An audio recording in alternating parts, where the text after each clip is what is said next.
Hey, so welcome everybody. Today I have Chad Derowitsch with me. I met Chad several years ago. Really good guy. When I first met him, he was the guy you'd see in this fancy tie and suit and serious guy, financial planner. And then all of a sudden I turn around and he's a fitness expert, fitness guru, personal trainer.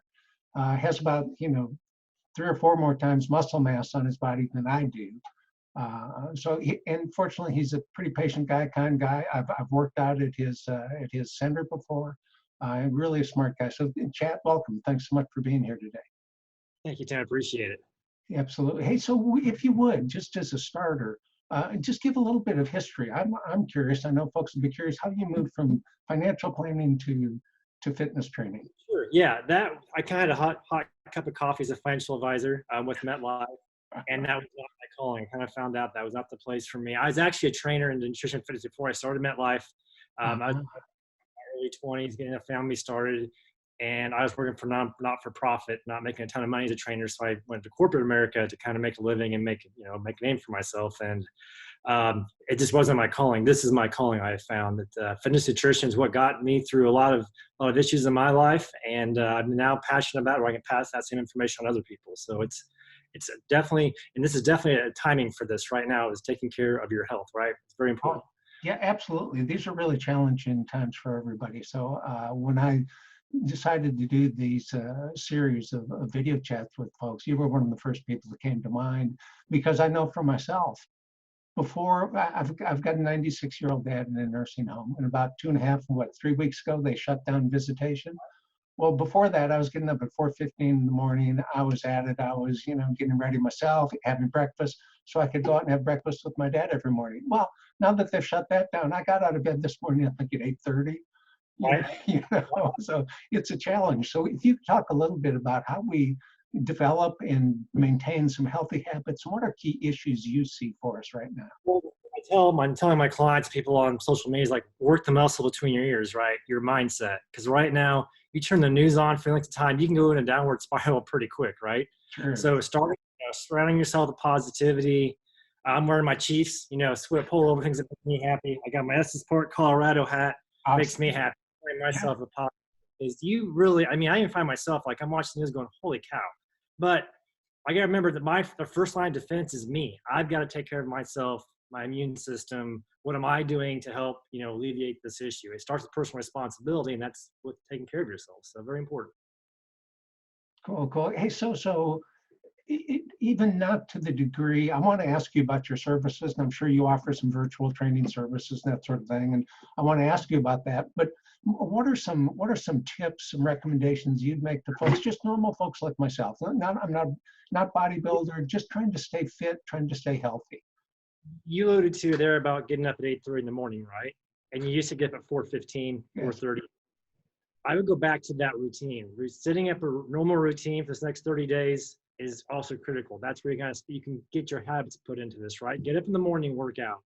Midday, read something positive. Mid-afternoon, go outside, get some fresh air. Set up like a college curriculum for yourself, right? It's like, what am I going to do between these hours, and make the little blocks for yourself. I mean, this would be a great tool for your family instead of just sitting around getting stir crazy, because I'm a very physical creature. I need to move and stay active, or I can go a little nutty myself. So staying active, keeping the mind sharp, creating activities for yourself is extremely important. And then, of course, go ahead. I was going to say, so what about food? I know you pay a lot of attention to nutrition, that sort of thing. What recommendations can you make in terms of food, eating habits, even the vitamin supplements that we may pay special attention to during this time? So what I would coach my clients on, number one is hydration. You may not have the best food source right now, limitations and whatnot, but staying hydrated is the number one thing you can do. You got like 87.2 trillion cells in your body, and they all run off water. So keeping yourself, number one, keeping yourself hydrated is very important. And, we're all going to go towards comfort food. I'm guilty of that myself, right? But try to limit that, try to stick to eating fruits and vegetables, lean proteins, just try to keep to what we call whole food diet. But, need a glass of wine to relax, no problem. Just maybe not a box of wine, right? You just try to do things in moderation and balance, and just know that this is a short-term thing, and just take care of yourself. From a supplementation standpoint, probably make sure you're taking a multivitamin because you want to kind of fill in the gaps that you're not getting nutritionally. Fish oil, healthy fats, very important. Probiotic. If you got like, meal replacement shakes and powders to help kind of fill in those gaps if you can't make it to the grocery store, are good tools as well. So just kind of being mindful of how you're eating, and this is a good time to start meal planning. You've got all kinds of time in our hands now. Start kind of being like, this is what we're going to eat this week, and then plan that out with your family. That's good. That's good. Hey, so I mentioned I'm guessing, I'm assuming that you're doing some virtual training. You're doing some online training at this point. Yeah. I take it your gym is closed down at this point. Sure. I'm actually in my gym right now. It's getting ready to put everything to lockdown. I've had clients come in this morning and say, hey, here's some equipment. Let's take those home, and I'm going to train you guys virtually. So I've been doing my online coaching business for a while. So it's actually been a timing for this to help keep my clients healthy and active. I still be able to coach them, help them maintain their progress. And if there's anybody that's new that would be interested in coaching along, I'd help them out as well. But the main thing is just, there's lots of resources out there. You can YouTube bodyweight exercises. I mean, there's things to keep you going. You just got to be a little creative and just know where to look for it. So in your situation, are you doing individual training sessions, group training sessions online, or some combination? Basically, right now I'm doing individual. So basically, I'll like kind of what we're doing right now, talking. I'll see them while they're working out, and I can give them cues. I've been doing this for over 20 years, so I don't have a lot of talents, but this is my main. So, able to work out people in many different circumstances. I've been able to do that throughout my lifetime. So it's no problem. If they have a little bit of room, no room, we can figure it out. So. Good. Hey, and you mentioned before, and by the way, I remember from coming to your gym, you can put a guy through his paces pretty seriously when you want to. So I walk out of there dragging. Right, and that's just bodyweight exercise. You don't need to have people kind of like, well, I don't have any equipment at home. Well, you don't necessarily need equipment. If you got a set of stairs and your body weight, I can pretty much put you the ringer with just those few things. You got to be a little creative, but there's no excuse not to exercise. You've got stuff at your home to do it. Yeah. Hey, you mentioned before getting outside, and of course, I know we're all concerned about keeping distance from folks, and we're really kind of blessed being here in Kansas City, I think, because we've got a lot of space. My son lives in New York City, entirely different situation. But so, how important is it for us to get outside once or twice a day, get some fresh air, get a little sunshine? Extremely. That's one of the best things you can do, right? Just staying cooped inside, getting a little bit of cabin fever. I saw a little meme about the guy from The Shining driving with his family in his car, saying, "What the worst could happen being stuck inside for 2 weeks?" I'm like, right?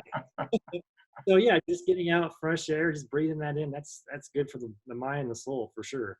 That's good. That's good. Hey, so kind of wrapping up here a little bit, but when we're like myself, I do video work, I do editing, that sort of thing. How often should I get up away from my desk and move at least for a few minutes? It's really easy to get kind of just laser focused and sit here for a couple of hours or more. That's a great point right there, especially like people who are still in the office. So just getting up every couple hours, because the worst thing for your body is to stand still. So maybe set an alarm on your phone, like every 2 hours, to kind of say, hey, get up, move, to get a drink of water, go to the bathroom, because sitting is like the new smoking now. So anything we can do to stay active is a blessing for sure. Awesome. Any last words of wisdom? Any last bits of advice that you share with folks? Well, I just think getting through all this is just staying connected, right? If there's somebody you know is in isolation, you got a grandparent by themselves, we have no excuse, all the technology to keep connected. That's what we got. We're in this together. This is in the long haul. So we need to make sure we're all talking to each other, talking through whatever our fears and issues are. And the last thing you want to do is go off by yourself. That'd be a bad idea, in my opinion. Awesome. Hey, thanks so much. I'll put up your contact info so folks can reach out to you if they're interested in some virtual training. And for what it's worth, folks, Chad's really a smart guy and really knows his stuff. So, Chad, thanks so much for joining me today. All right.